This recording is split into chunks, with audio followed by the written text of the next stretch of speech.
Unite and Win, episode 6. This past weekend I sat down with my friend Andy Ryan Felty at Welcome Stranger Tattoo, his shop in Dallas, Texas. And I tattooed with him for the weekend, and we talked tattooing, his career, and everything in between. Without further ado, this is the time that we shared for you. Unite and Win, episode 6.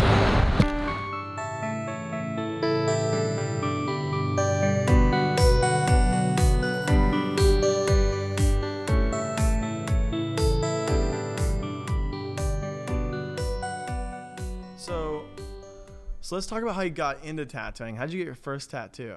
How old were you? I was 14. Fuck. Yeah. I'm like the only person that waited till I was 18. Well, I did so my first tattoo, I was a freshman in high school, and we were just getting into the emo kind of screamo scene. Sick. And a couple of my buddies had gotten tattooed by this guy in his house. He was apprenticing, but he was tattooing minors for free in his house, underage. So, sick. I was just like, yeah, and I did the whole thing. I drew it out and designed it. It was a heart with an X through it. Ooh. And bad boy. I got it on my chest. Do you still have it? No, I got it covered up. Yeah. Oh man. My buddy still has his though. We got matching tattoos. So. Did your parents know? First thing I did was go tell my dad. Really? Yeah. I've always had a really open and honest relationship with my parents. Mm-hmm. I think it contributed a lot to the way that I am today. I just don't really feel the need to hide anything from anybody. So. Were they pissed? My dad was just more mad that I wasn't responsible about it. You know, when Right. you're young, you're invincible, and you think that nothing can hurt you. And the reality of it is, I got tattooed on this guy's love sack that his dog slept on. Man. And who knows? He tattooed me with a metal tube, and who knows whether that thing was clean or not. But I saw him open the needles, so I knew it was safe. Right. It was probably one of the most painful tattoos I've ever gotten, and you didn't even know what you were in for, though. Oh man, yeah. You're a child. Yeah, I didn't get another one until I got another one when I was 17, but I waited. Where'd you go for that one? So I got tattooed by this dude from Jacksonville, Florida, named Kyle Miller, and I got this big religious tattoo on my back, and he did it at my girlfriend's house. He's a professional tattooer, but he was touring with some bands and stuff, and Little Love Sack guest spot. Yeah. Yeah, he was real nice to me, and I've since got that one covered up too. So. What was it?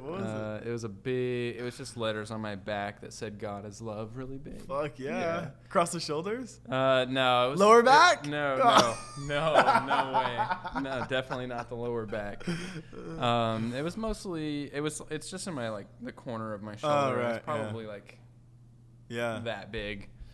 And it was in spray paint letters. And kind of flared out. Not that. That's kind of how I wanted it. More like Mark Echo, just But I didn't really have it was kind of like Mark Echo, but it was the opposite. It was somebody laid the numbers the letters on my back. A drippy stencil? And then sprayed over it. Oh, so it had all this tough. crazy texture. It was a really good tattoo. Yeah. Not what I wanted. Right. Or what I even expected. I just kind of, because I was underage, he was just like, all right, you're getting what I want to do. Yeah, sick. And he didn't give me any choices, so. What did you blast over? Did you get a full back piece eventually? Yeah, so I got my full back done. I got Chad Keplinger to cover up my whole back. Whoa. And who better to, Yeah. Chad's not really afraid of anything. Fast like lightning, too. Yeah, I did my whole back in 5.5 hours. Fuck, it's kind of the worst part, too. You cannot get used to a spot. It's Yeah. Already over on your kidneys before you know it. Now it's hanging out down your spine. Well, it was fun because it was 5 sessions, and it was probably, 30 minutes to an hour per session. Fuck. Yeah, so it was. So do you lay out lines first, then black, or is it kind of how are those quick sessions My mind has a hard time wrapping out. I think I'm kind of quick, and I'm fucking not fast compared to that dude. He's lightning.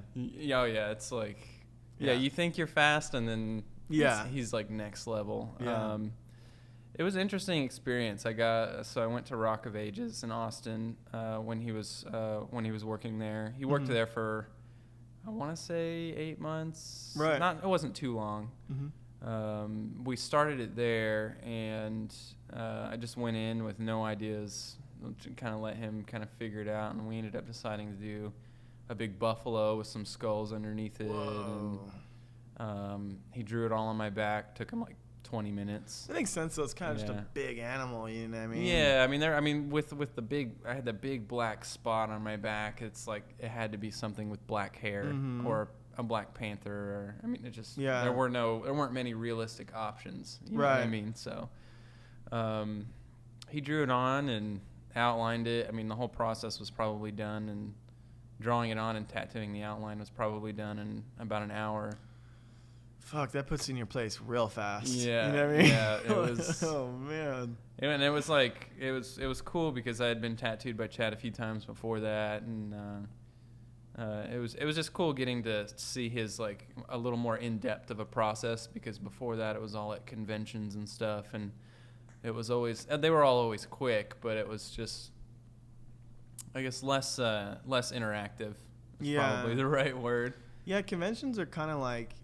It's almost like a club, like you're both having separate conversations with each other. It's like, hey, how's it going? And then it starts over again. Hey, how's it going? And then, hey, how's it going? Like, you can't really carry anything. There's so many distractions, so much noises and just shit happening, you know? Yeah. Convention dealios is pretty stressful for me. I don't think I'm a fan of them. Yeah, I'm not like I'm actually getting ready to go do one in a couple of weeks. Are you doing the one out, or is it Houston or out here? No, I don't really. Oh, Houston just happened. Yeah, I think so. I don't really do any shows in Texas except for the Austin one. And the only reason I do the Austin one is just because my friends are there. I don't even have a big market in Austin. Right. But I'm getting ready to go do the Albuquerque one. Okay. With some friends of mine, Kayla Barnard and Marie Senna. Cool.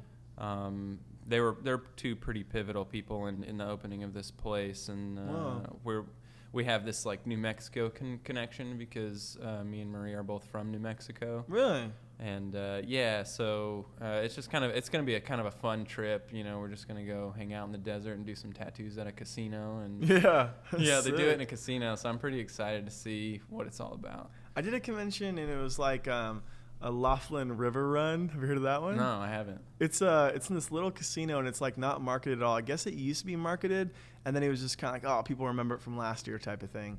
And it was, when I did it, it was maybe 3 years ago, and there was only maybe 20 booths, but it was kind of like, it was the most unprofessional but the best convention I ever did. It was like it was 2-story casino, and it was downstairs on the casino floor, and there was a hallway that was kind of blocked off, and those rooms were reserved for the artists. You can get a discounted room, so you could go like pee or poo in your own room. You know what I mean? Just walk like sick. Oh my gosh. Yeah, and so the convention was open from like I don't know, like noon to 8 or 10. I think it was 10. It was late, right? But the casino's open 24 hours and have security walking 24 hours. So if you want a tattoo later, you want to do what the fuck you want, you can. Oh. So we tattooed like constantly. So we tattooed all day. Yeah. We stopped, went, got dinner, hung out in the room, showered, kicked back, came back like at midnight. And then like we were tattooing like janitor ladies that were getting off work that have been talking to us all day when they come by our booth, you know? So we're tattooing all these like people are getting off their shift at the casino, like, and then tattooing other artists as well. So we're tattooing each other like 3, 4 in the morning and wake up and do it again. And it was like a weird blur. Like I was only eating like instant oatmeal from Dottie's upstairs. Like I could get the oatmeal and I could put water, and they sell for like $2. I get 3 of those and like a soda, and then like I think I had like Lay's chips. So the whole weekend was like Lay's chips and oatmeal and water. Dude, you are an animal. I can't do that. Yeah, it was crazy. It sounds fun though. It was. Like cool. It was, and I met a couple cool people. I met Stevie there, and I almost met Catfish Carl. He like came. He had a booth there supposedly, but he came on the last day. And he didn't go to his own booth. He just kind of walked all the booths, sold his machines, and just walked on out. And I was bummed. I wanted to get a Jim Dandy like machine really bad, but But I think for the most part, I mean, conventions have been good. And I've met people and made connections. I went and guest spotted at the shops afterwards, and then I'm like, okay, cool. I don't need to do the convention anymore. Yeah. I mean, they're good and bad. With having my own place now, I don't really need that exposure, or Right. all my attention needs to be here now. Absolutely. So I'll probably just stick to doing maybe 1 or 2 a year. The rhythm seems pretty random too. Like people say, oh, that show's not good, or oh, I did good last year, or this year sucked, or the year before was better. But like, is there really any way of knowing? And there's always different people showing up, and it can never really be that organized. It's still just like tattooed on plastic wrap tables, like with a million people around. Yeah, it seems like a lot of them are just a shit show usually. Mm-hmm. I don't really know that anybody really has it. I mean, I don't want to say that nobody has it together, but it seems like there's always something going on. Has to be. There's always a variable, or it's the most uncomfortable experience for a tattooer in my mind. Yeah, it puts you to the test. Like you don't have good lighting, you don't have good nothing. Yeah. When I met you and I came through and did that tat with you on the way out to that Philly convention like a year or 2 ago, I overpacked like crazy. I'm like, all right, this convention will be dialed in. I brought like a little printer. I brought like everything. Yeah. And it was just as much of a pain in the ass than bringing nothing, Mm-hmm. And the printer was actually not a good move because it was like a wireless printer, and a bunch of like weird realism dudes also had a bunch of wireless printers too. So it was hard to connect. Yeah, and it would like take an hour. Like you'd try to print it, and then you'd like. And then like an hour later, you get like 5 printouts of your thing. Because it'd be trying to connect to other people's Wi-Fi and other people's phones and other people's computers. And like, oh my God. Yeah, I wish I would have just like brought like my printed outline book and waited in line and made the print and stenciled it out and crossed my fingers. It's almost more worth it to just have a helper to bring with you and make them go do it. That makes sense. Good move. We did that a couple times. But we did that in Austin one year. We brought like everything, the stencil machine and everything, and I mean it was easier because we just when you're driving, right? And same thing. It was. That's how I looked at it. I was like road trip. I'm like, oh, I could just pack my car with everything. I had my own massage table and everything, and it was good in that regard. But I don't know. I think I'm in the same boat. I'll do a convention if like a friend's doing it, like, hey, I have room in a booth, and that's when I'm like doing it. Yeah. But I'm not going out of my way to do it. Yeah, I understand that. Yeah. So let's talk about like how you got into tattooing. You were saying that you're screen printing before. So when I got out, I wasn't really a big school guy. I was really good at it, but classic tattoo guy. Yeah, but so this is the thing. I was really good at it. I'm the oldest of 5 kids, and I've got 4. So I've got 4 little sisters, and when I was in school, if it wasn't for them, I would have just dropped out. Because I knew that, probably from the time I was a sophomore, I knew that there wasn't really anything that I was going to learn, in the last 2 years of being in school. I was already 16 and I was a manager of a Chicken Express. Sick. Yeah, so I figured out. I was already doing the big boy stuff when I was in high school, and I was like, man, there's nothing for school to offer. Right.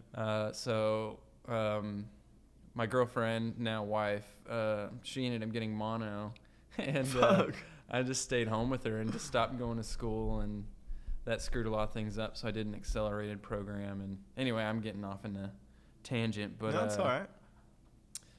Long story longer, I just didn't like school, and so my dad, we came to an agreement that I would graduate high school.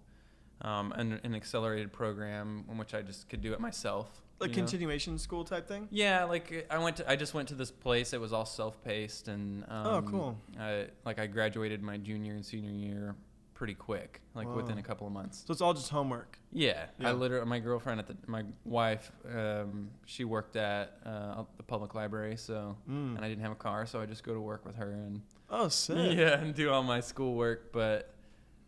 So I got into screen printing, and because my dad, he's like, well, you need to invest in a trade or go to college. That's cool. So I naturally just wanted to try and do something creative. I hadn't really tapped into what I wanted to do. So I got my job screen printing, did that for a few years, had my own business with my friends. And rewind. Yeah. I want you to tell what you told me last night. How you got into the screen printing, because it was so gold and it's too good to leave out. So I couldn't really think. I've always, you know, I couldn't really think of the easiest way to get into it because it's a skill, it's a craft, and I mean in many ways it's a lot similar to tattooing. Right. As far as like so many variables in the process. So I made a fake resume. I was really good at Photoshop. So I made this fake resume, and I made it sound real jazzy. I made up a fake company and said that, you know, this company in Denton, which is like an artsy town an hour north of here. I said, I used to work for the shop in Denton, and I used to do all these things, and so they were ultra impressed. Yeah. And they pretty much hired me on the spot. So I did, and I didn't know anything. Like I literally knew nothing about screen printing. I didn't even know most of the terminology. So I went home and did a lot of studying. And so what I would do. Were you not expecting to actually get it? I don't really know what I was expecting. I knew I was terrified. I was like 18 years old, 19 years old, and you know I had some tattoos. And I was like really into like the emo scene, so I was wearing like tight pants. I wasn't a very approachable kid, and I went into this ultra professional business like with my pants so tight you could fucking see my ball sacks. But it's such a respectable hustle. Like I think it's so cool that you just like made your path. Like I don't know how to do this, but I'm just gonna fucking figure it out. You know? So what I would do was, you know, they would tell me to clean screens or something, and I would just go look on, you know, on the computer, because this was just a little bit before smartphones. Oh yeah. God, if I had a smartphone, I would have been way more efficient. Right. But I would always take a break or try to get to a computer, and I'd watch a quick YouTube video. And man, I'm just amazed by YouTube and your ability to learn things. Yeah. You know, anything you Did they catch want. on, or did it work? No, nobody ever caught on, man. And man, honestly, in a year, I was managing the place. Whoa. Yeah, and then they let me start printing after hours, and I started building my print business that way, saved up a bunch of money, and yeah, that was it. Chicken Express, the Clothing Express, the Tat Express. Yeah. Sounds, man, that'd be a good name for a shop, Tat Express. Oh man. So then, so you were kind of like trading some screen printing, like bartering for tattoos and stuff at that time? So, and it's kind of, man, it's so, I think about this all the time, like how different my life would be if I would have made just one simple decision differently. Because the way I became a tattooer, I had no experience drawing before I started my apprenticeship. Really? Nothing? None. I took one art class in 6th grade. And I hated it so much because they were making me draw fruit. Who the fuck wants to draw fruit? And I want to blame the education system for this, because I think. Well, they don't tailor it to what kids are interested in. For sure. Yeah, like I think it just would be so much cooler if they did stuff that was more interactive. Yeah. You know, less serious, and then maybe intermixed. Because eventually, at some point, I had to teach myself those things that I would have learned in school. Right. And so that's a. You know, I don't regret things in life, but I wish I would have done an art class, because I would have been a lot further along in my process. But everything happens the way it's supposed to. Anyway, getting back to the thing. So when I turned 18, I went to Deep Ellum, and I got tattooed at this shop called Ace in the Hole. And it was still, like, Deep Ellum was popping off back then. It's a real trendy area of Dallas. Right. That's where a bunch of shops were. I mean, there were so many shops down there that Dallas ended up having to put an ordinance in saying that shops had to be so many feet apart. Right. And they started with the oldest shop, and then from there they shut shops down. Really? Yeah. So I always hear about them like capping and grandfathering it, but not actually closing. No, yeah, they were forcing businesses to close, because there were a few tattoo shops that were like right next to each other, like that's wild. Shared a wall. You know, I can't imagine. It's like I know, it was permanent wild. tattoo convention. Yeah, I mean, I think about it. When I was 18, I didn't know any better, and I think about it, and I'm like, man, there were so many choices for me down there, and right. I walked into this shop, and I wanted to get like a little Texas outline with a heart in it, because I'm emo. Yeah. And so I waited there were so many people in there. I talked to the counter guy. I waited for like 6 hours. And then the shop's about to close down, and I'm still sitting in the lobby.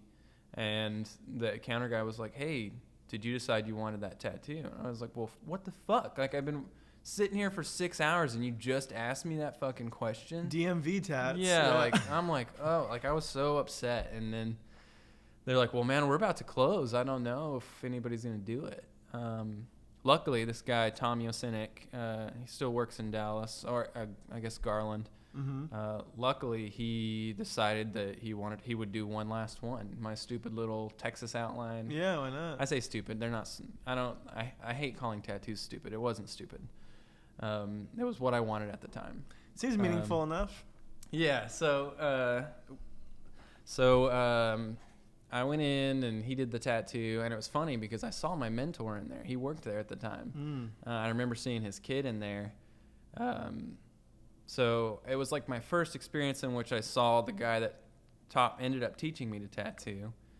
Got my first professional tattoo and first shop experience. And so I went to go get I got that tattoo, and then, shortly after I wanted another one. So I went back like 2 weeks later, and the guy said, well, I'm moving to another shop. And he moved to this shop called Suffer City. And I went... so I followed him there. He's like, well, I can't tattoo you this week, but next week I can tattoo you at Suffer City. So I went there, and I got tattooed there. And then that eventually led to me meeting my mentor. There's lots of details in between, but man, if I wouldn't have gone into that specific shop, it wouldn't have led to me being a tattooer, because, when I got to Suffer City, I met that owner. And that owner tattooed me for a little while, and then I wanted him to tattoo my neck. Fuck. And it ended up being this drawing that was on the wall that my mentor had drawn, because my mentor started Suffer City with the current owner. And so I was like, man, I want you to tattoo that drawing on my neck. It was a rose with crossbones. I think it's on this side of my neck. So he was like, nah, you don't want to get that tattoo from me. And it was the single greatest thing he ever told me to do. He told me to go down. My mentor had just opened his shop, which is down the street from here. It's called Death or Glory. It's a great shop. A lot of my friends still work there. And so I went in, and at the time he had just opened, and it was him and one other guy. And I walked in, and I was so used to a certain way of tattooing, and I guess I was so used to waiting and, just street shop style. I'd never even seen anybody draw a tattoo up to this point, right? Most shop experience I'd seen, people were just I call it click it and stick it. People would makes sense. Print stuff off the computer and just slap it on you. It was, I hate, there's not a word I can use to describe it that's not negative. I remember one of the first tattoo experiences that I had was with my wife. We went into a shop in Moreno Valley, and they had it so dialed in that they had 2 Mac computers on the counter facing out, and they had the font website pulled up.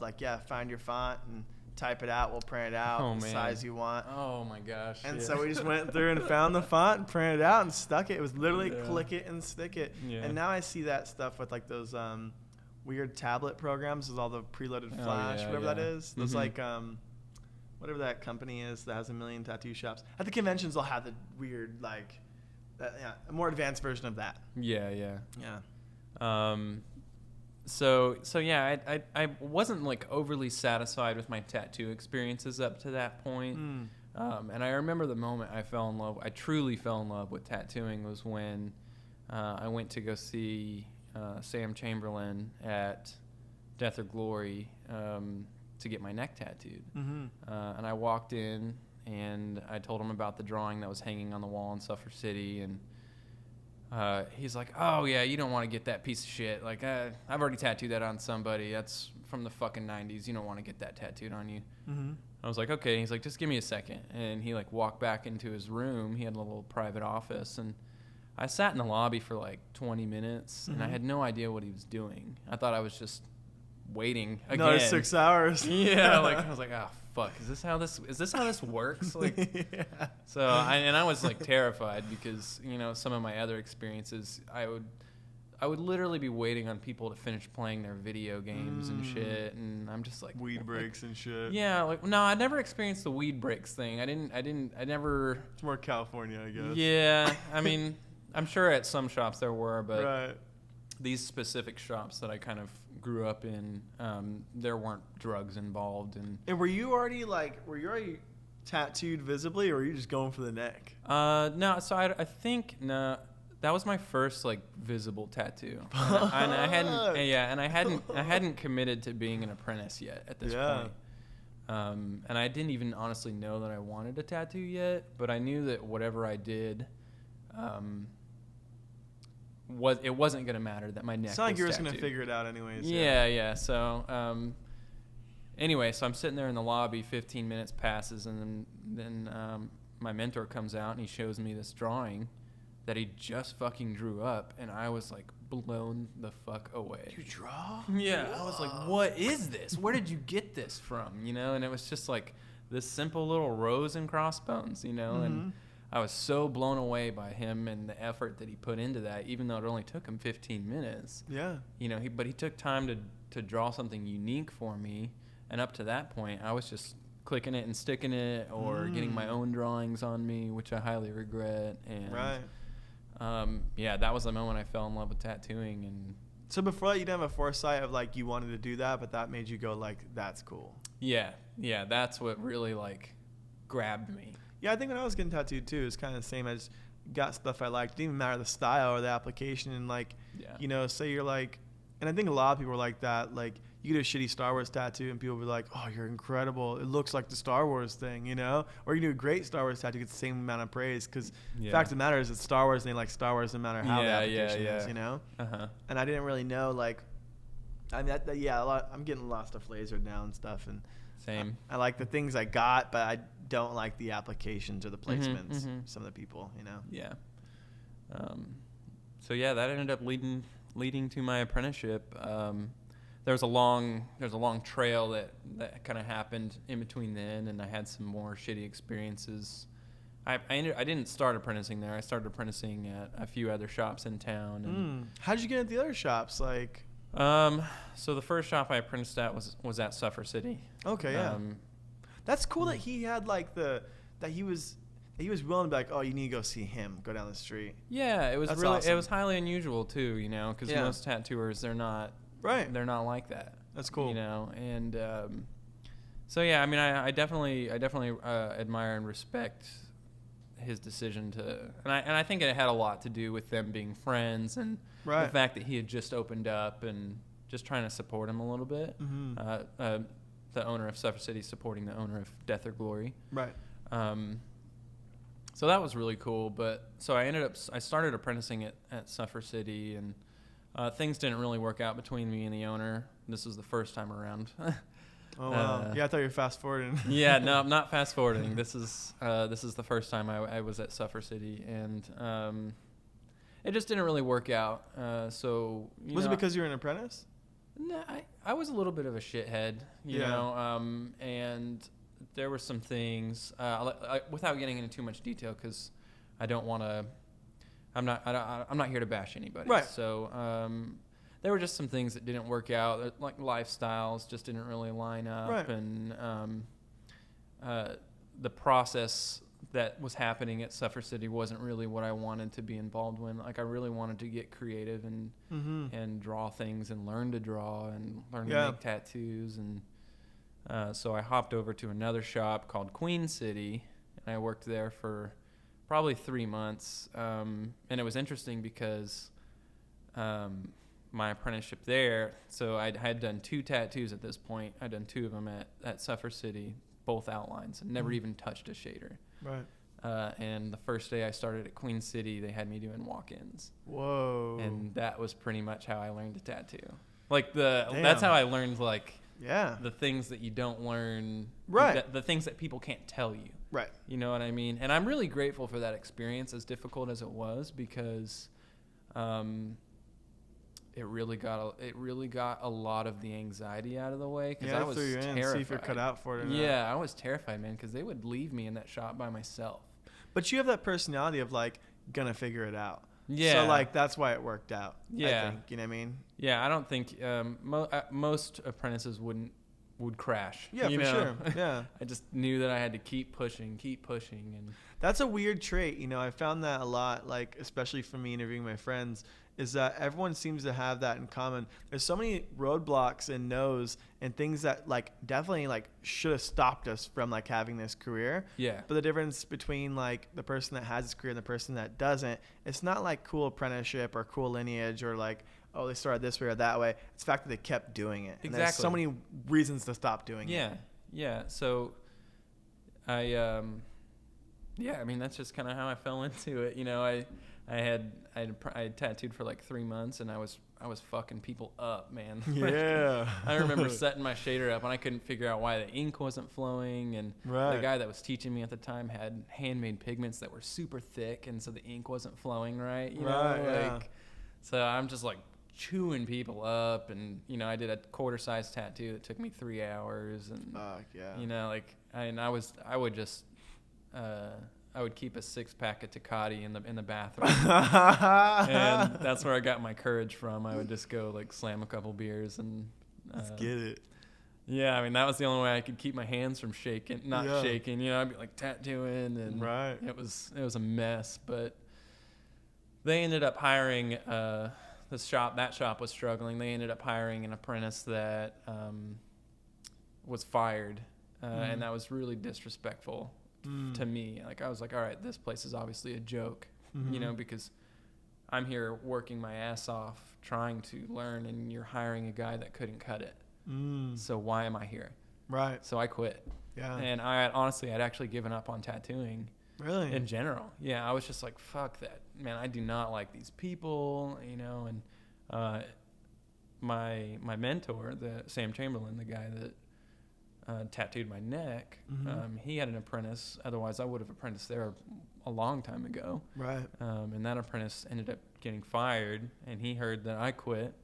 And so he reached out to me, and I'm forever grateful for that, because he is the reason that I'm here. Yeah. You know, solely because he called me up and said, hey, I'd like to finish your apprenticeship if you're interested. Whoa, sick. Yeah, so it was a very humbling experience, because that's not a very common thing either. No, he doesn't need to do that. Yeah. I mean, and why would he? Right. You know, he barely knew me, and he just knew that I was hungry, and I think that's why he gave me the chance. And I finished my apprenticeship there after about a year, and I worked for him for a while. And did you have foresight into, like, so from doing those walk-ins, in between not drawing and then getting into it, did you have foresight in the direction you wanted to go with tattooing, or is it just like outlining stuff that walked in? Like, how did you kind of get your bearings and get like a focus, like, because now you have a style, you have a way you tattoo, you know? Well, it came from somewhere. That's very flattering to hear. I still feel like I'm continually working on it. I don't personally feel like I have a style, but I know that people have told me that.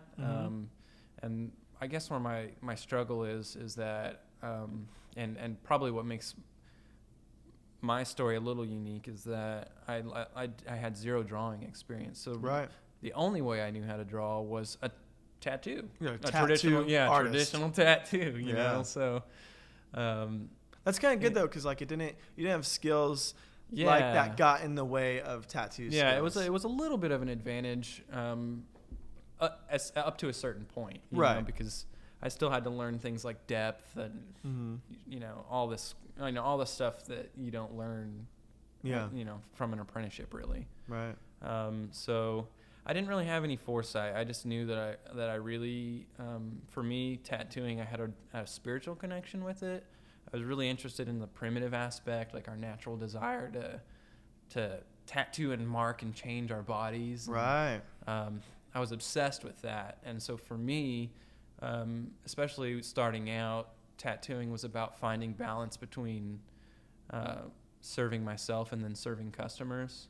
But at first I wasn't really focused on serving myself. I wanted to serve people. I wanted to give people the tattoos they wanted. Did you always have that like shamanistic, like how did you even think about, like, Did you always view tattooing that way? Because when you were in the tattoo shop waiting for the click it and stick it to like having this extreme value in tattooing, like where did that come from? Did that come from him drawing for you the first time, or? I think so. I think that's where everything kind of manifested from. I have a spiritual background. I grew up ultra religious, like I went to a non-denominational church that was like on fire, like people were dancing and singing. Yeah. It was a holy church, man. And I got into that stuff, and I got in tune with like my spirit and all that. And fast forward a little bit to me starting to learn a tattoo. I also started becoming less religious and started thinking a little more about religion. And so it kind of tattooing kind of replaced religion for me. Yeah, you always kind of have that that belief that you had still in you is always still in there to like manifest itself in other ways. And there's no denying there's a magic to tattooing. Oh, absolutely. And I don't know how to describe it, and I've heard it described many different ways, and it all kind of makes sense. But there is something.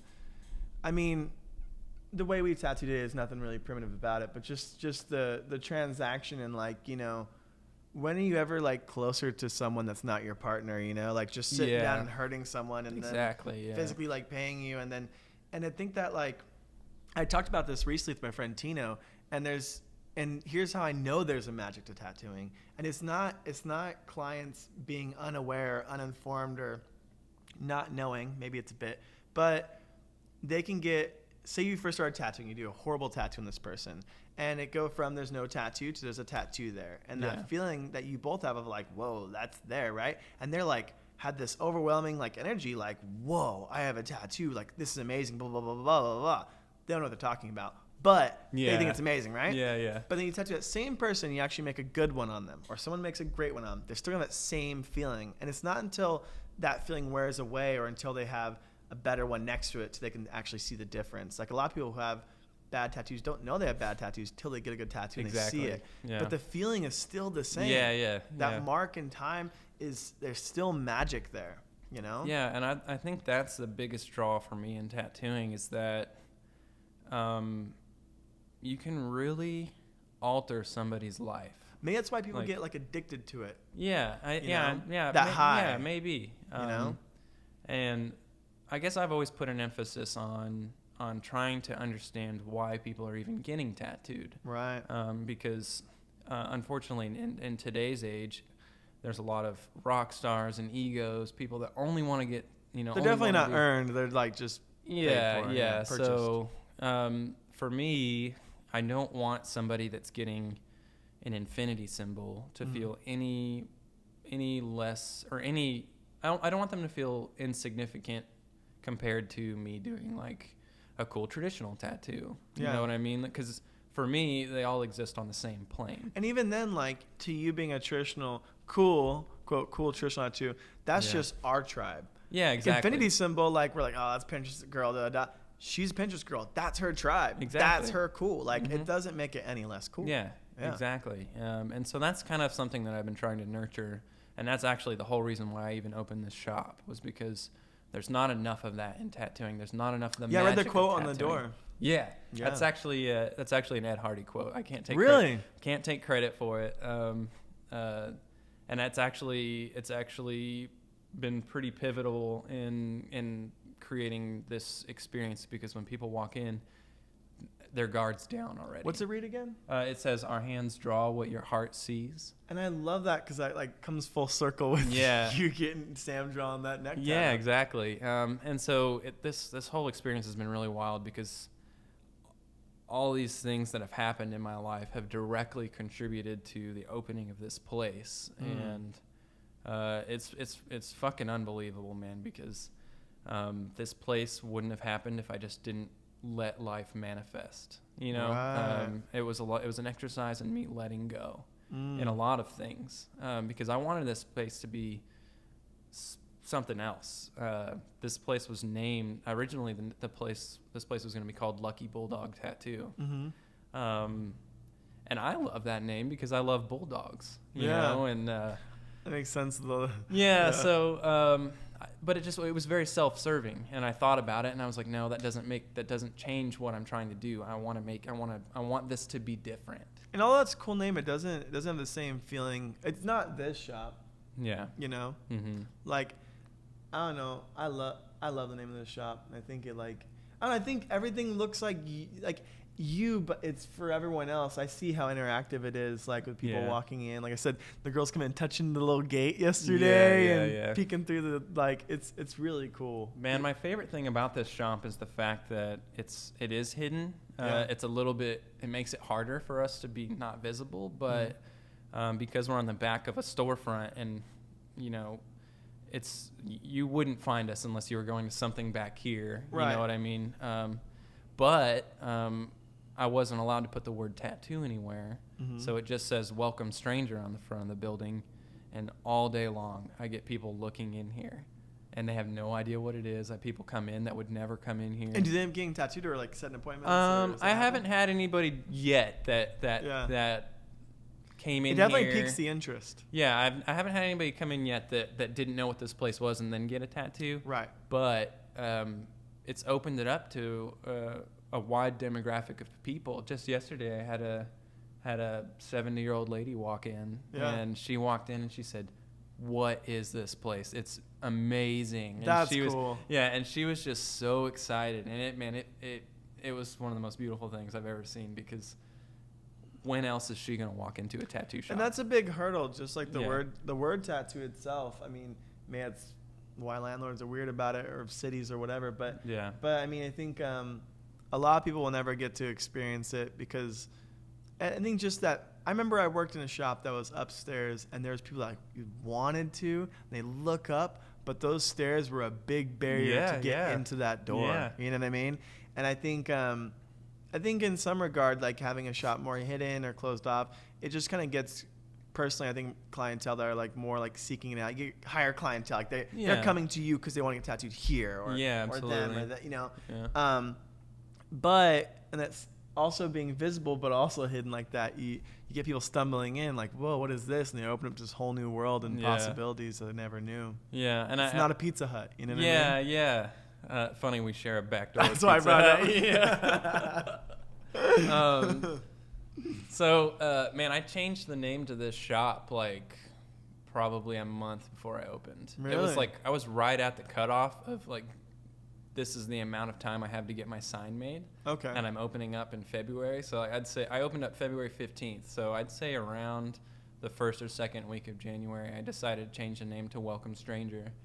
And it was just because I was trying to think of... Because of the location. Since you were native to this shop, you know? Yeah. So I was trying to think of a way to have a name that's interesting and welcoming. And then I was just flipping through an old book, and there's a little sign in this. I believe it's a photo of Cap Coleman's shop, and there's a little sign in the background that says "Welcome, Stranger." Whoa, that's so cool. Yeah, I got a picture of it on my phone. I can show it to you later.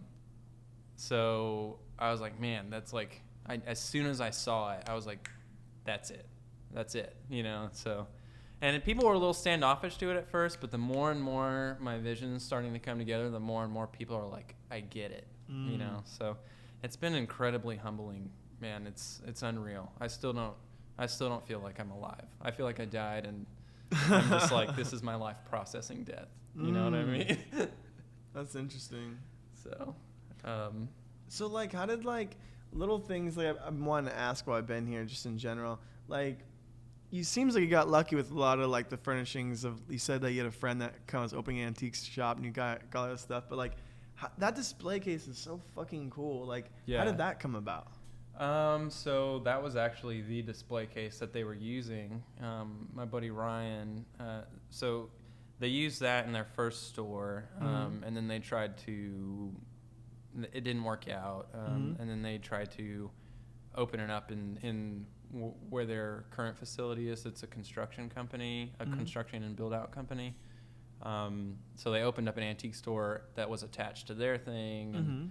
And, anyway, that didn't really work out either, and they kind of just didn't really want to do it anymore. So they were having like a big sale, and they let me kind of pick through it before they like sold it to the public. Whoa, yeah.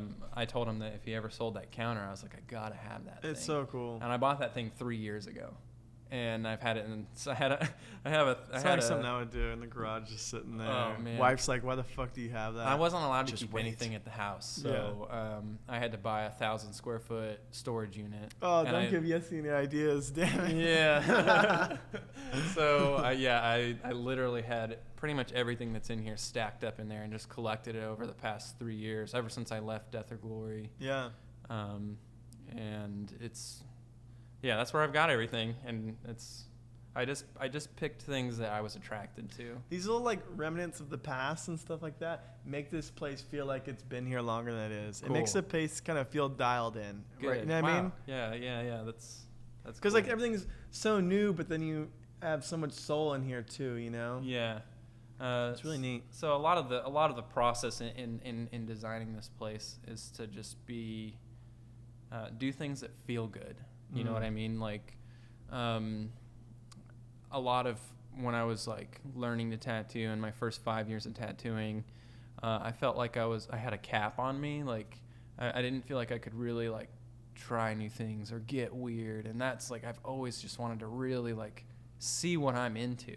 Right. You know, and so although this place is created for people, for people that want to be tattooed, the main objective is to, for me on a personal level, is to just be creative and be weird and try and show my personality through this space, and then also encourage my guys to do the same thing. Like, I really want everybody to get weird and, you know, loosen up a little bit. And we actually do this thing every Thursday where we do like a fun, like artistic activity that's low stress. Like what? So a couple weeks ago we just picked a sheet of Sailor Jerry Flash, and we did this like contour drawing of the sheet.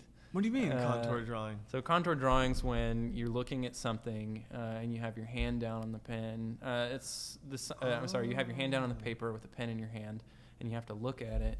And what it does is it develops hand-eye coordination. And you can't look down? And you can't look down. Oh, so man. you have to draw it. And so we drew each section of the Flash. Like, so we were like, okay, we'll start with the tiger because it's the biggest one. So we all tried to draw the tiger. And, you know, they all looked like shit. But yeah, it's fun, though. But within that, one, it built a sense of community between all of us. And it really got us all excited about being creative. But two, it started creating tattoo ideas, you know, so we, you know, something that we wouldn't normally draw, our mind wouldn't, because the process of drawing is your mind telling your hand what it thinks something looks like, right? So the more that your mind understands a subject matter, the better your hand can create it. So, and I think that's where a lot of people fall short in designing tattoos and just drawing in general, is because they're focusing too hard on trying to either replicate something or not study something. And when you educate your mind, and that's what the contour drawing does, is it's pushing your mind in a direction it doesn't normally go. It's very uncomfortable. So when you're drawing a tiger head contour, you're just making the shapes. You know, it's very loose, and that's stuff that you don't do when you're looking at it. Yeah. Or even when you get to pick up your pencil. So that was a really fun one, man. And then we like went to the next one. I've got them in the drawer. I can. Do you find like almost like weird shapes? Oh, it kind of looks like a fish, and like totally. Yeah, we've already kind of like looking at the clouds or something. So exactly. So one of the next things that we're gonna do is take those sheets and try and create something out of it. That's cool. We're gonna create shapes and tattoos based off of this mess of lines that we have. And we're we're each gonna kind of refine our sheet. And then make it a flash sheet to hang on the walls in here. Yeah, when I first started drawing, me and my grandpa, we'd go like fast food restaurants and draw on napkins and stuff. Yeah. And it was kind of like he would draw like an eyeball, and then I'd draw a nose, and he'd draw a mouth, and it'd be this weird folky face thing. Yeah. And that was like all of my first drawings, was like ballpoint pen on napkins. It was only napkins, never paper. Yeah. And he'd shade all dope on the napkin with the ballpoint pen all fast. And he wanted me to be he wanted me to draw the Sunday funnies. He'd always like break out like the newspaper, and I'm like, oh, those are boring. And Sunday was in color. He's like, Oh, check yeah. that one out. You know what I mean? And like, yeah. And I remember like, he was like, you need to draw this. You need to do this, you know? Cool. He really got me into drawing, but I think once I started hitting puberty, I stopped like caring about drawing. I was just looking at butts instead, you know? Yeah. And then it yeah, wasn't, absolutely. it's just Yeah. like this last thing I want to do is draw something. You should go back to that, man. I think Yeah. that, like for me, like I really try to get to the roots of why I even want to create things. You know what I mean? Yeah. And I've got like a whole book of like prompts that I made for myself, and one of them in there, funny enough, was draw a comic strip. I've never fucking done that before. Right. But I developed this whole comic strip about my cats and my dogs. That's you cool. know, and I drew cartoons for them, and that process of loosening up, kind of spilled over into tattooing a little bit. Yeah, see, I was always afraid of like those exercises, like, you know, pre-tattooing I did that, and I wrote graffiti and stuff like that. But when I got into tattooing was like the new focus. Like everything I've ever been into, I've been way too into it. So tattooing became like the obsession. So tattoo art was the art. And I was so afraid for such a long, long time to do anything outside of tattooing in fear that it would serve my tattooing. I didn't want me to be learning something else to trickle into my tattooing, because I still didn't learn tattooing yet. You know what I mean? Yeah, I understand that. And I think now I am not only more open to stuff like that, but I really want to do something, you know, like I got obsessed with because Bob Ross is on Netflix now. Oh, love it. Love it. So good, man. Yeah. His voice is just so beautiful. The fucking brush slap that he does. The devil out of it real quick. Yeah, I love it. So I watched like a handful of those, and I think just like that wet and wet like style and how fast he is, it's like I can see myself doing that, you know. So I bought all these oil paints, bought this easel, bought everything. Didn't end up painting anything. But I still want to. But that's actually one of our activities that we're gonna do. That's cool. Yeah, we're all gonna do a Bob Ross thing together. Yes, that's awesome. And this is kind of off subject, but what's cool about what Bob Ross does, I don't know if you knew this or not, but he didn't make any money off of that TV show. I know he donated him to like charities and stuff. All of it. Every penny he made from that TV show. Well, it was because he was hustling his brand the whole time, too. Well, yeah, but it was still public access. It was yeah, still free. Yes. He genuinely just wanted people to be creative. I think he was that guy, you know, and he said he was like, I was going down the Bob Ross rabbit hole, and he was like in the military and stuff like that. And I heard that he'd be kind of like a stern military rough guy. And I feel like his painting was a way of him of therapy, and it was a way of him just like being able to kind of release that. And I think he just became like this just nice, happy, like retired dude that just wanted to like paint. You know what I mean? Like, and that's just his whole thing. He just wanted to paint and share that with people. And I think, I don't know, it's really inspiring. But now I feel like I was talking to my friend Brian about this, and we were talking about a tattooer that we know that is more of an artist than a tattoo artist. They're tattooing as a trade in between selling art, you know? Yeah. And how their art negatively affects their tattooing, because they're just trying things that work on paper that don't work on skin, you know? And that was my fear, you know? But now I feel like I have a loophole, because now I know how to tattoo, so now I know how to keep them separate. Like I can draw on an iPad, and I could do a tattoo and doesn't look like it's drawn on an iPad. But if I learned how to draw on an iPad and then try to tattoo, it wouldn't work out quite the same way, right? Yeah. So I think what I'm getting at is, you know, he was saying, he was like, well, it's different. Like you're a tattoo artist, like learning another art form. Like you've already done tattooing, you know, you can go forward and do these other things and still tattoo. But doing those things and coming into tattoo can sometimes like affect your tattooing negatively. Yeah. If you don't know his boundaries. Well, let me ask you this. Do you feel like if a tattoo doesn't last very well, like do you feel like the longevity is as important as everybody makes it out to be, or is it okay for a tattoo to be a little fucked up after a couple of years? I feel personally, I mean, I think that there's room for every type of person getting tattooed and every type of tattoo artist in between, because like I'm not the client that wants this thing, like I'm not that thing anyways. Like there's a client that wants a mean person or a nice person or a pretty person, an ugly person, a funny person, whatever. Like, so I just focus on like what I want to do, and then hopefully I attract people that want that. Yeah. And that just makes my job easy.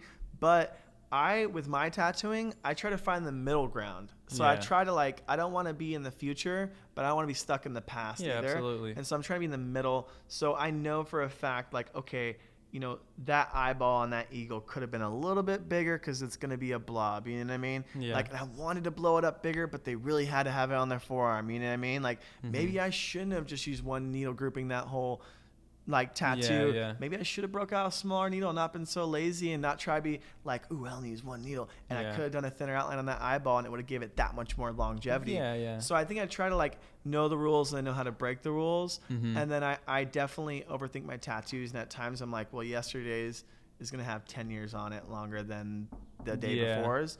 But my goal is definitely, I do want longevity, because that played a big role in me wanting to do the tattoos I do. Yeah. Because I originally, like I said, I just wanted the things I liked no matter what application it was. And I had this kind of naive impression that tattooing was permanent, and it's supposed to be, you know. And I'd gotten a slew of portraits and stuff like that. Yeah. And one huge mistake I made was I got a portrait of my dad on my arm, and it was like we took a photo together, and I was like, okay, it's a cool photo. I'm gonna get this one tattooed, right? And my mom and dad had been separated forever, and so she was just kind of like, I don't want, like, I'd put the picture out in my room, and she'd put it away in my closet, like, fuck that guy, you know? Oh, yeah. And so I'm gonna get it tattooed on my arm, then you can't take it from me, you know? Oh, man. Yeah. So I was like, fuck yeah. So I went to like the best dude. I went to this dude, Ivan, like Tifo, was like, you know, black and gray Chicano dude, just like fucking, that is his thing. He'll make that picture on your arm. But I felt like his tattooing, it served a very like, it was very in that moment. That looks just like that photo today. Yeah. And it was like his goal was not to make a tattoo of the photo, but it was to tattoo the photo. Okay, and the tones were like dialed in exact to that photo that day, and then they heal up lighter, you know. And you know, this isn't a tattoo that was meant to be tattooed. It was a photo, and it was a light photo. And so I got a light tattoo that healed lighter. And, you know, my dad doesn't have a lot of creases and lines in his face. So his nose disappeared, and then his ear disappeared because there's no outline on his ear. So I had to go back and have him outline the ear again and put the nose back on my dad. But where I fucked up was I threw away the photograph because I was like, I don't need to have it tattooed on my arm. You know what I mean? Oh, man, yeah. And I mean, I just seen like, you know, at the time, like Miami Ink was really big, and I saw them doing portraits, and I seen the magazines, and I knew, you know, tattooing is a permanent art form. So I'm just like, all right, yeah, I got something really valuable. Like, I'd never really considered to keep the photo, you know? And then even getting other tattoos, I got like this like showcase theater marquee, and it was a photo of it. So like, you know, they went and outlined the letters in red because the letters were lights and they were white, you know, and then it healed up and you couldn't read it. So I had to go back and have them outline it in black, you know? Yeah. And that almost kind of like, kind of killed tattooing for me. Like it didn't have the value that I thought it had when I saw it on me. Yeah, absolutely. Half gone. So when I started, so that's why I was into like the heavy black stuff, and then the American traditional stuff, and just tattoos that generally looked like tattoos, because I was like, okay, I want to give something permanent to someone. Like that's what made it valuable to me. Now I have a greater appreciation, and like there's tattoos that I can appreciate that, like, okay, yeah, that's 50-50 chance that's gonna hang out there, like that might drop out, this and that. I think ultimately, like, every tattoo is gonna look like shit one day. Like, we're gonna look like shit one day. Exactly. Yeah. I agree with that.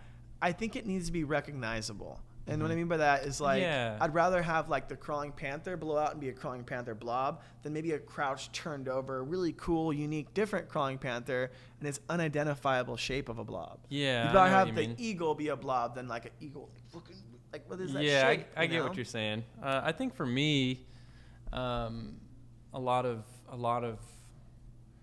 and I'm not trying to say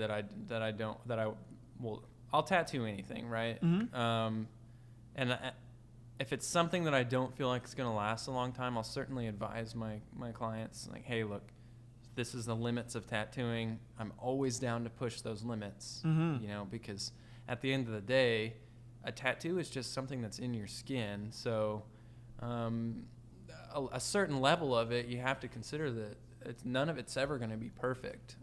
So if they want perfect, if they want like a portrait, they should buy a photo. Exactly. If they want an oil painting, they should buy an oil painting. This is just the medium that we're working with. So A lot of things that I tell people, like, I mean, obviously, if you tattoo like a yellow infinity symbol on somebody's wrist, my wife has a yellow infinity symbol on her wrist, and that motherfucker's still there, man. And she got it 10 years ago. Yeah. So, and it was done by somebody that just got lucky and didn't really, didn't really. But it's also simple enough to, like, say she got like a detailed rose outlined in only yellow. Like, yeah, it would be there, but it wouldn't be identifiable. Yeah. Well, I mean, in that instance, I would recommend something. It needs something to anchor it, because you can get away with a small symbol and color. Yeah, in design, there's balance in everything. So if you want something that's solid yellow, it needs to be bold. Yes, exactly. Like if you do like an all white tattoo, you're not gonna go a thin line on it. It's silly. You're gonna use a fucking 14. Yeah, or for something, sure. You need something to contrast between you and your skin. Yeah. So I guess I try to encourage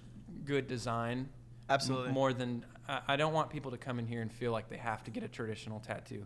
I love doing traditional tattoos, but more than that, I love empowering people with tattoos. So if somebody comes in and wants something fine line, it's my duty to figure out how to do that and deliver it to them. And who's to say traditional isn't fine line? Like, Traditional now is just making, like, we're trying to replicate these like dudes with old tattoos and make them today, and like we're making old looking tattoos, but like they weren't always all bold as shit. Yeah, like a couple years ago, the 18 round phase, like that's not traditional. That was never a thing. No way, Who the fuck is soldering that many needles together and getting down back in the day?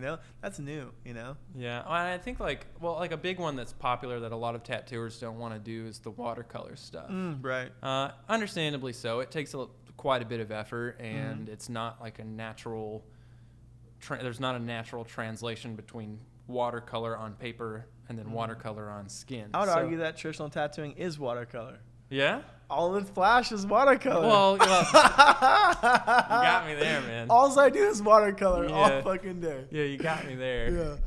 I'm okay with the watercolor stuff as long as you have a contrast of, like, you want, like, trashy, scribbly, sketchy thing with water bursts of colors. Yeah. Like, black, scribbly sketch, and then the colors, and if they fade out, you still have what you're going for, maybe. Or maybe use colors that have more longevity on their side. You know? I mean, I would recommend reds and blues as a primary, and then from there we can do like a little bit of the more dramatic colors. Yeah, or even like I think the gray ones could be really cool, like the gray wash ones. And they heal subtle, and that's what they want. If it fades out, then they're even more stoked because like they wanted it faded, and now it's faded. Yeah. I think because you're embracing the delicacy of it, like it being delicate over time. You know, I can't overstate the importance, and especially in this situation, in watercolor tattooing, I can't overstress the importance of like what Ed Hardy was doing, because I got the courage to do watercolor tattoos from reading The Invisible Man and reading about Ed Hardy's approach to custom tattooing and. He was an art student, so he wasn't, he came from a different background, obviously. And although I'm not an art student, I'm a student of art. I like that. So yeah, it's fair. I really wanted to try to embrace the same things that he does. And so honestly, a couple of the guys here wouldn't even do watercolor tattoos until I explained to them my outlook on it and said, hey, look, Ed Hardy was doing this shit in the 70s. Well, that's sometimes all it takes for someone to hear, because I think people are just kind of, they're kind of spitting out what they've heard spit out before them. Yeah. This is right and this is wrong, and that's what it's unfortunate because that's not, like, for me, tattooing can be anything it needs to be. Yeah. It doesn't have to be traditional. Because anyone and everyone's getting them. Yeah. I mean, and then back to kind of what we were talking about with the Friday the 13th thing, like, tattooing has been around so much longer than any of us. Right. You know what I mean? Nobody here owns tattooing. Nobody here. There's a set guidelines, and a lot of that stuff is, Sailor Jerry set the standard for. Yeah. He figured out a way that works really well. And I love that style. Sailor Jerry is one of my top guys, obviously. Yeah, and he just also dialed in a lot of things that are already happening. And just the way he'd bring the brow line up over and connect, like that's so genius. When it heals and it blows out, you still have an eye separate. Like exactly. Just all these little things where it's like, oh, I wonder if I do it like that. And then you see it tattooed, you're like, oh, I see what I do like that. Yeah. There's some, and it's like I'm blown away. And the faces to scale too. A small face is a small face, a big face, a big face. And like you try to get artsy and like add to it and this and that. And it's just like. you can't fuck with perfection, you know? Yeah, I agree. So yeah, I mean, it's a hard line to draw, and so I don't draw it. I just create things, and like I said, I've definitely done some tattoos that probably aren't going to last as long as the traditional ones. But I think that for that specific person in that specific instance, I would encourage people to get to know their customers and determine what's right for them, instead of just having a baseline. No, this isn't what I do. For at least for me, it's more important for people to feel that magic that we were talking about. You know what I mean? Yeah. So if I've got to do a red outline of something, obviously red works pretty okay for outlines. Yeah, but or if I've got to do something in gray wash, or if I got to do a fucking white tattoo, I'm not here to sit here and make the person feel stupid. I would argue that white is like, if it's laid in, it's like the longest lasting color. The sun's not fading it, you know what I mean? No, and if it looks light, it's just because like the pigmentation of your skin, or you need to shave and exfoliate it, but it's there. Yeah. You know, I mean, I think the reason why a lot of white doesn't stay in people is because, like, say some like fine line black and gray dude's doing like a portrait, and he uses that same like light hitting machine to try and lay in this thick powder pigment, like, and he pops in a couple specks on the eyeballs and it fades out. He didn't like put the white in the skin. He just put it on top of the skin for the fucking photo, you know? Yeah. But when you lay white in, like, I mean, my friend Sydney, like, I did a white ink palm tattoo on her like 6 years ago, and it's like the best palm tattoo I've ever done. Yeah. You know what I mean? Yeah. I mean, the pigment's just dramatically different than the rest of our palette. You know, Yes. It's like a heavy load. Yeah. So it's fucking it's like a little bit glue. different It's to work acrylic. with. Yeah, it's a little bit different to work with. So, yeah. One thing that a lot of people don't know about Sailor Jerry is he created white pigment for us to use, first of all, at least to my understanding. And then his use of white in his tattoos, a lot of people don't know about, because all these photos are really washed out that you see of his work. But if you see, I had the pleasure of meeting Mike Fight before he passed away. And the experience I had, it was probably about 3 or 4 months before he passed away. And the experience that guy gave me was life altering, because he had all these like really high resolution photos of Sailor Jerry's shop, and like all the stuff, all the photos you've seen before, but it's just like actually see them. They're high res. And so he was like, dude didn't even know me. I had been in his shop for an hour, and he was showing me all these things, these back pieces where Sailor Jerry would have water with, you know, the blue, and then he would pack white from blue to the black line in the water. And a lot of people don't know that about him, and I think it's pretty interesting to have all these traditional guys shitting all over white, because if Sailor Jerry was here today, he'd fucking be slapping the fuck out of everybody. Like, what are you talking about? You know? I think that there's like, even traditional is such a blanket term. Like, what tradition are they following in what era and what year and what artist? Like, everyone has their spin on things. You know what I mean? And that's the, you know, I think that if someone wants, this is kind of off topic, but like someone wants to get like a cohesive sleeve, but they were like a tattoo collector, it's like almost impossible to get now, because there's so many styles and so many different colors. Like before, you know, you had like 3 styles, you know, and everyone had the same like Spalding and National Flash. And, and it's like, even though you're going to a different person, they're probably using the same color palette with the same size line, and they're voting for similar like placements, you know. And now it's like, I think collecting tattoos can be really difficult, because everyone just, there are no rules. Everyone's got a whole different thing. One person's going to put too close, one person's going to too far, one person's going to overlap, one person's going to shade around it, one person's going to, like, you know what I mean? You never know. But I think that's kind of cool. It's like the Tom DeVita approach. Just, I mean, and that's kind of something that I've gotten from him. Just don't even worry about it, because whatever happens on your arm is you. That is your personality, you know, or it is. I mean, you can get a bad tattoo and somebody could fuck your whole arm up, but it's only up to you to decide that and think like that. Yeah, so you made the choices to get there. You know what I mean? So everybody gets the tattoos they deserve. Agree. You know what I mean? Agree with that. So, 100%.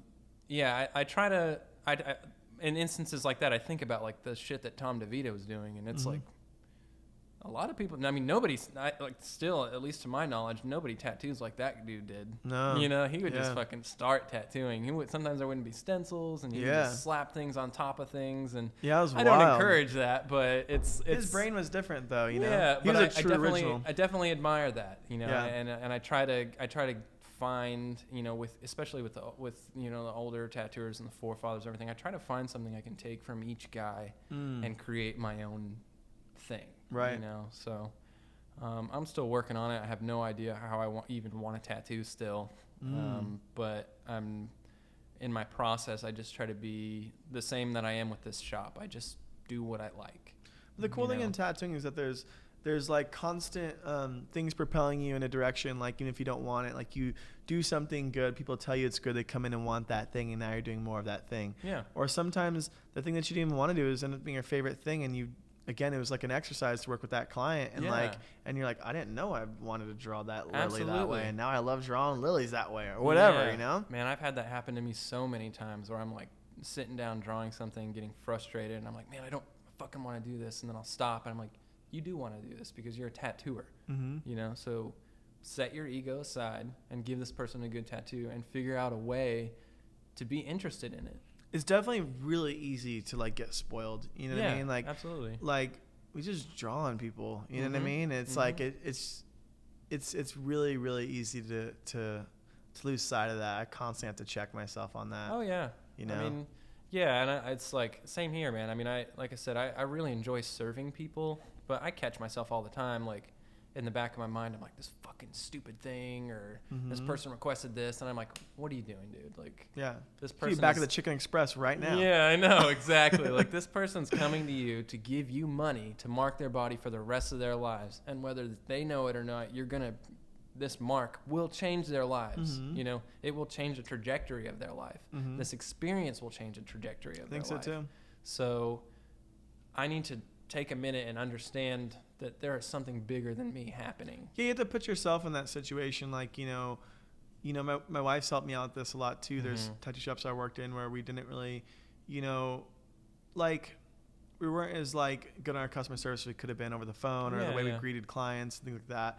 And it's like, it is scary walking in a tattoo shop, and like, just because this is your normal doesn't mean it's like that 70-year-old woman's normal. You know what I mean? And you really have to like constantly remember that. And there's shops, like I remember, me and Yessie actually first went to San Francisco. We went to this like really, really cool tattoo shop that like blew my mind, and it was like on Haight and Ashbury, and I saw the window, I was like, whoa. And it was like, I don't know, there's like acrylic sticker signs where we live. There's no hand painted stuff, and it's hand painted stuff. It's San Francisco. It's like magical, and you're like, whoa. And we walked in this shop, and it was just like I was blown away. And this was like, I think I was just about almost done with my apprenticeship or something like that.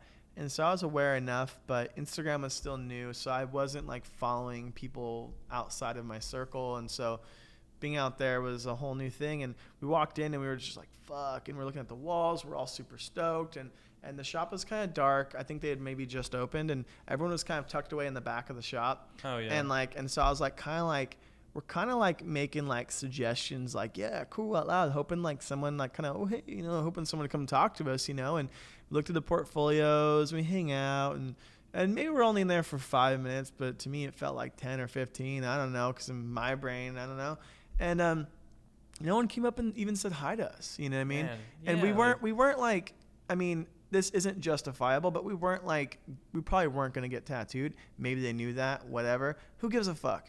I wanted to become a tattooer, and now I look at that shop like, fuck that shop. Yeah. And it's not fair for me to say that. Yeah. But it's also not fair for them to like that one little mark in time. I remember that. Yeah. You never know who's going to walk through your door, and you have to like treat people good. You know what I mean? Yeah. And I think, and that little thing like put a bad taste in my mouth to this day. Man, yeah, I mean, same thing with when I got my first professional tattoo. I waited around for 6 hours. Yeah. And then when I got my next several tattoos, it was terrible customer service, you know, and I'm like, man, like, I'm really excited about this, but I feel bad about it because these people they don't match my enthusiasm, or they don't even act like they're interested. Because they're not. Yeah, and so I think that really set the tone for the rest of my life. This little, I agree, little instance. Absolutely. And so, from the start of my apprenticeship, I knew that wherever I was going, I knew that I didn't want anybody to ever feel the way I felt in my first several experiences. So, that has kind of been the fuel to my fire for where I am right now. Yeah, I think when you get it, where you get it, and who does it, those three things are super important, and they're interchangeable. You know what I mean? Like, I'd rather have like a really good mark in time by a really good person, like by a shitty tattooer, than an amazing tattooer by a shitty person and a shitty mark in time. Yeah, absolutely. You know what I mean? Yeah. And the goal is to hit all three. And there's no reason why we can't, because there's so many fucking tattooers. You know, it's like, and we have like a constantly updated like magazine in our phone, Instagram, just it's too much. Yeah. So it's like, there's really no excuse. And it only rings more true of like the people get the tattoos they deserve, you know? If you want a quick tattoo, you get a quick tattoo. You want a cheap tattoo, you get a cheap tattoo. You want like, you just kind of walked in, well, you're just going to like roll the dice, and that's what's going to happen, you know? Yeah. People do get the tattoos they deserve, you know? Yeah. I mean, and it's funny because I recently had an experience with some customers that didn't appreciate everything that I put into how I was serving them, and honestly, I probably had served these particular customers better than I had served most of my client base. Like, I go above and beyond, coming in on my days off, staying late, like no questions asked, never made a smirk once about it. And there was a point in time in which I realized, man, these people just really don't care about what I'm doing. I gave them these absolutely perfect tattoos, like, and I mean, being a tattooer, you know how difficult it is to execute something like without any flaws. Right. You know, it's so difficult because there's, you know, things can heal hard, things will blow out, you know, like. Even when you turn your machine down, that skin just in that spot sometimes. Like there's so many variables into creating a tattoo. It is so hard to create something that is just looks so good. And I'm sure there's some little flaws in it, but there was literally nothing wrong with this tattoo, and I gave these people my absolute best, and they still came back for touch-ups, and I still did it. You know what I mean? Out of principle, because even though they don't appreciate what I'm doing, I need to make sure that I'm still giving my best, and hopefully at some point in time, those people, you know, I don't think that I'm going to tattoo them again. I've never turned anybody ever away. This is the first time I've ever been in a situation where I'm like, man, you guys really sucked the life out of me on that. It's so stressful and for you. Sucked, and you sucked the fun out of it. You know, I was really having a great time with you guys, and now it's hard, you know, like what do you do with that? So I'm struggling with how to handle that situation, but my hope is that they'll see down the road that, oh man, this guy was really doing us a solid, or you know, this guy gave us really good work. I almost want them to go get tattooed somewhere else, because there was a bit of a miscommunication between us, and one day, and one of my customers had threatened to go to another shop, and I almost wanted to be like, do it. Yeah. You know, like, please, because I want you to understand what I'm giving you. Absolutely. You know, and not that it's like some holy great, you know, like, I'm not saying that my product is the best product in the world, but as from a customer service standpoint, I like to think that I'm like at the top, you know, because I'll even put aside my own, you know, comfort levels sometimes, just so that people could feel that little bit more of that magic. Yeah. And maybe it's to a fault, but only time can tell, you know. Right.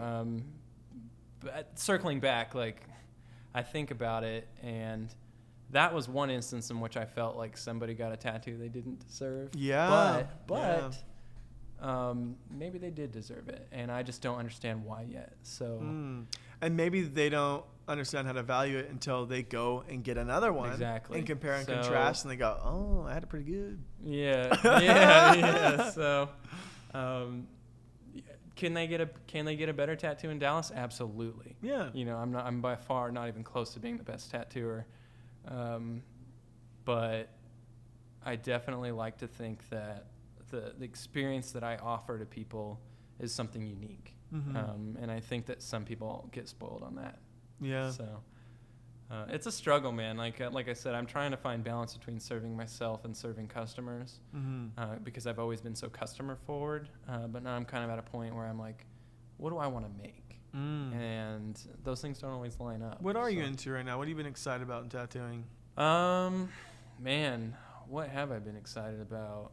I've been trying to this whole like primitive motif is really interesting me. Like I really think about where tattooing came from and the process before we charged money for it. And, I'm really into like, I'm trying to think of how to articulate this. The spirituality of tattooing, and so anything that kind of leans towards that. I'm really into like black lines and heavy stuff right now. Really like triangles and just. I mean, it may a little bit. It's also a little bit trendy right now, but for me, there's a deeper layer to it. Yeah. So I'm just really into anything that I can't put it into words. Makes you feel more connected to tattooing. Yeah. You know? Like I want to get more in touch with what's happening spiritually and emotionally, and those are the things that kind of excite me. Like, that's interesting. Yeah, like although and it's kind of funny because most of the stuff you'll see on my Instagram is super traditional and kind of weird, and but for me, I still try to. I'm losing my train of thought a little bit. I try to incorporate some sort of spirituality in each of my tattoos. That's cool. You know, whether I think even things are trendy, it doesn't mean they're bad. Like things are trendy because they're good. Yeah. Like good ideas catch on because they're good ideas. Yeah. Even like songs that we hate, it's like they're still in our head. Like there's a reason why it hit. You know what I mean? Like I think a lot of these trends are good ideas. They just kind of lose their luster when they're done so much. Yeah, and I'm trying not to be afraid of that, you know, because it's so cool to be counterculture. Right. You know what I mean? And I want to just be honest with myself about what I want to make. And so, honestly, I want to make a tattoo shop, you know, and that's why this is, you know, like, I've been really digging, like, doing different things in here and just making this place look weird and creative, because the ultimate goal is for people to be inspired by this place. Yeah. I want people to feel energy when they walk in here, and I want people to leave here wanting to make something. You know what I mean? So that's why I'm kind of doing the things I'm doing, is because they see, a lot of people have been saying that they see my personality in this. Yes. And so that's cool, because I want people to see that there are more ways to do things than just what you typically see. You know, so I don't really have a whole lot of flash on the walls. I was wondering what your plan was with that. I just don't want people to feel pressured into it. You know what I mean? I don't want them to feel like. I mean, I do have some stuff, you know, like, for sure. But it's like eclectic of all kinds of stuff. It's yeah. Stuff we want to have, like friends are, stuff inspires you, stuff that just stuff. So I ran out of space getting tattooed.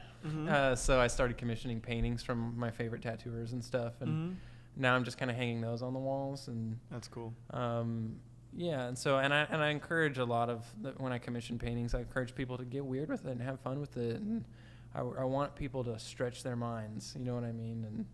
And creativity is exercise, and this place is just a place for people to exercise their minds. You know, whether I love that. Yeah, I don't even really care if you get tattooed. Like, I want people to come and feel like they can just come in and stop by and get a little creative buzz going, and then go home and fucking do a Bob Ross painting, or you know what I mean? So I honestly, I don't really know what I'm doing, but I'm letting life manifest itself. And that was the biggest struggle with opening this shop, is because I expected this place to be a certain way, and it's completely different than I wanted it to be. And I think there's a lot of beauty in that, because this shop now has life. Whereas if I would have forced this place to be called Lucky Bulldog, or if I would have forced it to have flash on the walls, or if I would have forced it to, you know, look like a tattoo shop, or painted it like other tattoo shops, then I wouldn't have been doing this place justice. And yeah, it's cool, because it seems like the artists that work here too can leave their mark and have their stuff up, and everything kind of intermingles, and everyone's inspired, and you like their wall and they like your wall, and the things in between, and the stuff in the case. And it's like, it's not just your clients that are getting inspired. Like, I'm inspired, and I'm sure your coworkers are inspired, you know? Yeah. So one of the next things I'm doing is I'm having a buddy of mine help me paint kind of a little motif on the wall that kind of resembles the shape of an altar. And so each station's going to kind of look like, it's like what those guys worship, you know, because when they hang stuff on the walls, it's like your altar. You know? That It's makes like, sense. You know, everybody's into different things, and I want everybody to express those things. That's cool. So I want these stations to look a little sovereign and like really pique some interest with people. Like, whoa, what is this? You know, I like that. I kind of want this place to feel like a temple. You know? And so, I don't know. I'm so excited to come back and see it again. Like, it changes every week. Every week, and it's fucking cool. Oh, and with the help of my guys too, I'm incredibly fortunate to have the group of guys that are here. Same thing. It manifested naturally. I didn't. Two of the guys that work here I met when I worked at Suffer City, and I was told to fire them when I started working there, and I was like, you know what? Let me give these guys a chance, and now they're some of my best friends. You know? And my buddy Thomas, I actually technically apprenticed under him. He worked at the shop I worked at while I was apprenticing. Wow, yeah. And me and him have such a strong dynamic that he's my right-hand man. And, and then my friend Jackie, she's same thing. She's a sweetheart and just wants to make art and tattoos, and she's got a family and needs to be able to come and go. So I want this place to be like what they need it to be. You know what I mean? Everybody needs a safe place to create. And so, and it's funny you say that thing that on the front door. I hired a guy because he liked, like my buddy Adam. The only reason he came in here was because I posted a picture of the front door, and he was so attracted to that saying that he's like, that's cool. Yeah, he came in here and asked me for a job, and I hired him on the spot because he said that's why he wanted a job. Man. I didn't know anything about him. He doesn't tattoo anything like anybody here, and I was like, fuck it, this guy is cool. He's got the spirit for creating, and it's been awesome. He just fucking fit right in. You know, and it's been really cool. You know, I'm not in a hurry to hire people or bring people in here because I want the right group. And it'll just happen as it already is. Exactly. Yeah, it'll manifest naturally. And I've got 3 more stations. You know. Yeah. Most places will try and fill those out, but I built this place so that there's creative freedom for everybody. There's no stress on people having to make a whole lot of money. I can pay for this place myself if I needed to. I don't want to because it's it's not the cheapest thing, but it's nice having that security. That's smart. You know, because what that did was it just loosened things up here. Yep. You know what I mean? There's not an urgency to do anything. Right. So, my group of guys I'm incredibly fortunate for them, and this place wouldn't exist without them for sure. So, it's been a fun ride so far. Just the beginning, man. Yeah, it's only been 4 months, and I'm still blown away. Like I said, I actually had a lot of anxiety about opening this place because it just felt like things were happening. Like when I let go and let things just happen naturally, and let life influence me, it started feeling so surreal. Like, man, I let go of control, and things are happening the way I wanted them to. I just didn't know I wanted them to happen that way. You know what I mean? So with like the name of the shop happened naturally. This location happened naturally. Right. It took me 1.5 years to find a place to tattoo. And mostly because Dallas isn't receptive to opening new shops, but I'm glad it happened that way. Yeah. And I'm glad I opened the shop in the timing that it happened. Like, it's like I think back and everything just happened the way it was supposed to. That's so cool. So, it doesn't come without struggle. I mean, this is the hardest thing I've ever fucking done. Yeah. But it's the most rewarding too. Exactly. So, it might be killing me a little bit, like stress-wise. Hard work pays off, though. Yeah, but, in life, I feel like you have to decide what you're willing to die for. And I'm willing to die for the cause. Like, if tattooing killed me, I'd be cool with that. You know what I mean? Let's end it there. I love that. Cool. Fuck yeah, dude. Sweet. Thank you for doing this. This is cool sitting down. Yeah, thanks, man. I really appreciate it.